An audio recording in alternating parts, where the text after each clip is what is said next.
Just a few hours ago, I spoke with Vladimir Klitschko. He's a former professional boxer, as is his brother Vitaly, who is, of course, the mayor of Kyiv.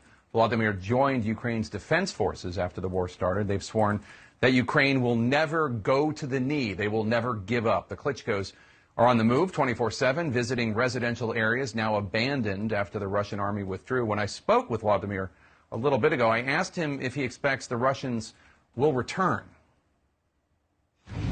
We do expect that the Russians are going to be back, and we are preparing for that.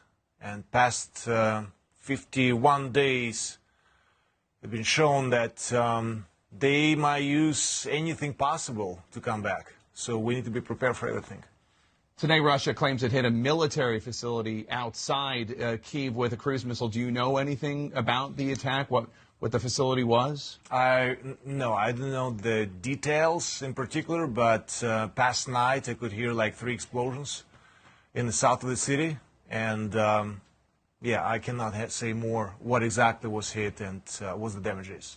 I met your brother earlier today, and he was talking about what it's like talking to Russian friends of his back in Russia. He said they're like zombies. They don't believe the facts and the truth of what you're experiencing. Have you experienced that too? Absolutely, pretty much the same picture, so to speak, of the people that have been brainwashed. And I believe that it's just poisoning that affects your brain, basically your understanding of life, what is good, what is bad. And in my opinion, what is happening here in Ukraine is just the fight between the evil that came from the Russian side and the good, because we are the good, and good is always going to win in the end. Later in the show, we're going to be talking to somebody named Clint Williamson, who is a war crimes investigator. Is there anything you'd want to ask him? I wish that every crime must be investigated. Behind every crime, every killing, and I've seen personally many dead bodies of the civilians. Either they were captured in the car and flattened with the tanks, or they were on their knees, shot in the head with hands tied behind their back, and so on. And there is, behind every crime, first name and last name. And that must be investigated, as well as an order. Who made this order to go and kill, go and torture, go and rape? This genocide, and that's what is happening actually, genocide of the Ukrainian population, that's what is occurring nowadays in Ukraine, has been done multiple times in different places for 51 days. How long can we wait for this justice?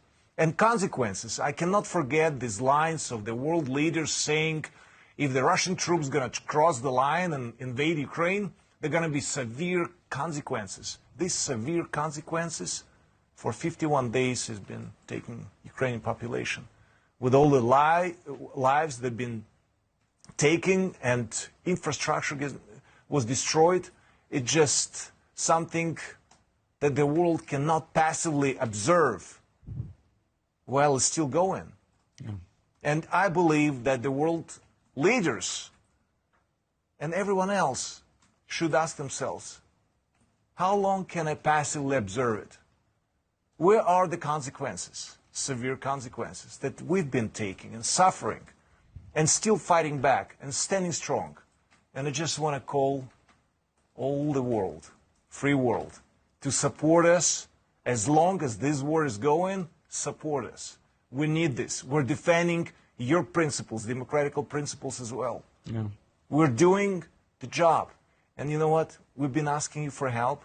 And trust me, when this war is over, you're going to get it back multiple times. We are creative. We are good, innovative.